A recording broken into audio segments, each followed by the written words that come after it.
ఈరోజు ప్రాక్టికల్స్లో భాగంగా మనం ఏం చేస్తున్నామంటే కాలువలో ఉన్నటువంటి నీటిలో ఉన్నటువంటి ఆకుపచ్చటి పదార్థాన్ని తీసుకురావడం జరిగింది. ఇది గ్రీన్ కలర్లో ఉంది. దీన్ని ఏమంటాం మనం? ఆల్గే అంటాం. Algae is a autotroph. Autotrophs అంటే ఆహారాన్ని స్వయంగా తయారు చేసుకుంటుంది. స్వయంగా తయారు చేసుకోవాలంటే చూడండి, ఆల్గే అనేది నీటిలో ఉంటుంది. యూనిసెల్యులర్ ఆర్గానిజమ్స్, ఓకే, ఏకకణ జీవులు ఇవి. కానీ మన కంటికి ఎందుకు కనబడుతున్నాయి? ఏకకణ జీవులు కనబడవు కదా, కానీ ఇవి ఎందుకు కనబడుతున్నాయి? ఈ కణాలు దగ్గరగా ఉంటాయి. దీన్ని ఎలా విడదీసేస్తే విడిపోవడం అనేది జరుగుతూ ఉంటుంది. చూడండి, నాసు అర్థమైందా? కణాలు ఎలా దగ్గరగా ఉంటాయి, ఎలా లాగితే విడిపోతూ ఉంటాయి.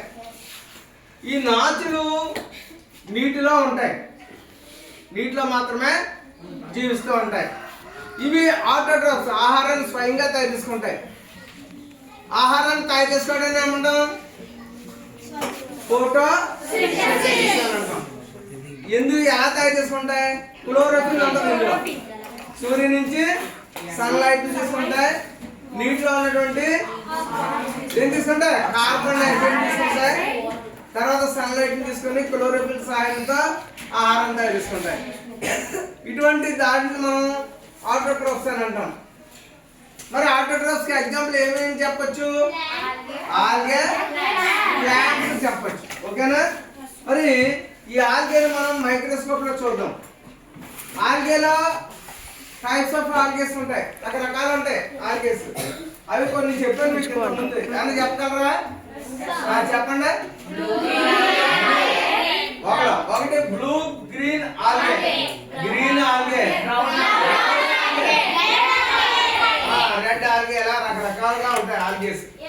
మరి ఆల్గే అనేది what is the uses of algae? Algae యొక్క ఉపయోగాలు ఏంటి తెలుసా? మందులు తయారీలో వాడతారు.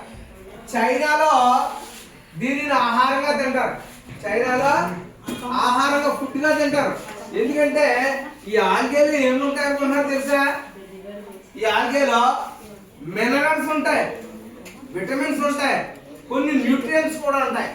స్పైరులోనా అనేటువంటి కొన్ని ఆల్గేలో స్పైరులోనా, ఈ స్పైరులోనా అనేటువంటి ఆల్గేలో మనకి ఉపయోగపడే న్యూట్రియంట్స్ ఉంటాయి. అందువల్ల ఆ ఆల్గేని పెంచుతున్నారు. ఆ ఆల్గే నుంచి టాబ్లెట్ తయారు చేస్తున్నారు. ఆ టాబ్లెట్ ఒక్కొక్కటి చాలా కాస్ట్ది, మనకు మంచి ఎనర్జీని ఇచ్చేటువంటి టాబ్లెట్స్. ఇప్పుడు చూడండి, అంతరిక్ష ప్రయాణికులు అంతరిక్షలోకి వెళ్తూ ఉంటారు. ఆ వెళ్ళేటప్పుడు వాళ్ళకి ఫుడ్ కావాలి, ఇక్కడి నుంచి వండి పట్టుకెళ్ళడానికి కుదరదు.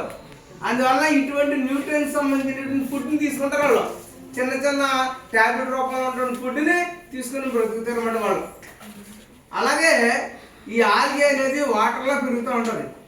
మరి ఆల్గేలో రిప్రొడక్షన్ ఎలా జరుగుతుంది అంటే, ఆల్గే ఆహారం సరిగా లేనప్పుడు, అంటే పరిస్థితులు అనుకూలంగా లేనప్పుడు ఇవి ఏం చేస్తాయి? గాలిలో గుండ్రటి నిర్మాణాలు రిలీజ్ చేస్తాయి. ఆ గుండ్రటి నిర్మాణాలు ఏమంటామంటే స్పోర్స్ అని అంటాం, శబ్ద బీజాలు అని అంటాం. ఈ స్పోర్స్ అనేటువంటివి గాలిలో రిలీజ్ అవుతుంది. ఆ స్పోర్స్ మళ్ళా ఎగిరి ఎక్కడైతే వాటర్ ఉన్నదో ఆ వాటర్ మీద పడి మళ్ళా మనకి మళ్ళా ఆల్గే తయారైపోద్ది. అందుకే చూడండి, మనం ఒక పాత్రలో నీళ్లు పోసి ఎక్కువ రోజులు ఉంచామనుకోండి, అది గ్రీన్ కలర్ లో మారుతుందా లేదా? దాంట్లో ఏముంటది? మరి నువ్వేమీ వేయలేదు కదా దాంట్లో. ఎలా వచ్చింది? ఈ ఆల్గే ఎండిపోయినప్పుడు గాలిలోకి ఏమి రిలీజ్ అవుతుంది? స్పోర్స్ రిలీజ్ చేస్తుంది. ఆ స్పోర్స్ కంటికి కనబడవు.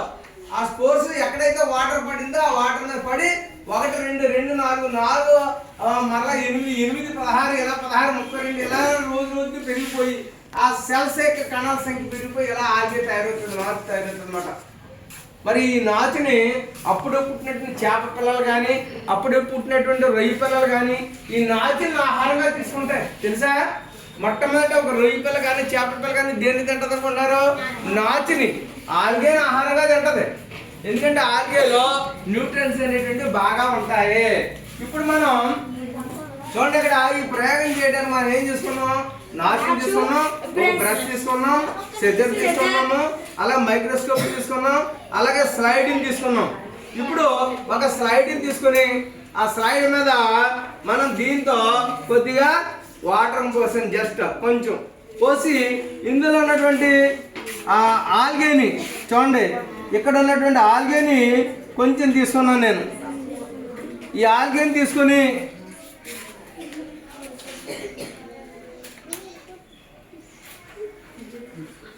ఈ స్లైడ్ మీద నేను అబ్జర్వ్ చేస్తున్నాను. చూడండి, బ్రష్తో ఇలా తీసుకోవాలి, కొంచెం తీసుకుని జాగ్రత్తగా మనం ఈ స్లైడ్లో పెట్టి అబ్జర్వ్ చేద్దాం.